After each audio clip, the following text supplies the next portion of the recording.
ఏం చేస్తావు ఇంటికాడుండి? సౌండ్ రావద్దు, బయటకు చెప్పు. వస్తావా స్కూల్కి? ఏం చేస్తావు ఇంటికాడ?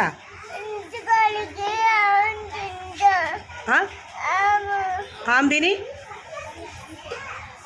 రేపటి నుంచి నర్సరీలో కూర్చోవాలి. ఏడవద్దు ఏడవద్దు ఏడవద్దు, చెప్పు. ఏం చేస్తావు ఇంటి దగ్గర? ఇంకా ఇంకా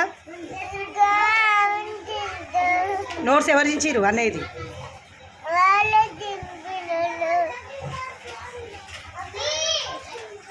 ఎవరు ఇష్టం నీకు? జ్యోతి టీచరా లలిత టీచరా?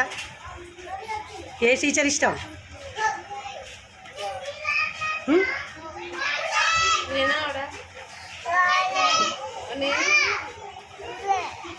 ఇష్టం లేదా? నేను ఇష్టమేనా? జ్యోతి టీచర్ ఇష్టమా? జ్యోతి టీచర్ ఇష్టమా? పోతావా? ఏం చేస్తావు? చదువుకోవా? బర్రెలు పెడతావా? బర్రెలు కాస్తావా? బర్రెలు మేకలు కాస్తావా? మీ డాడీ కొనియమంట.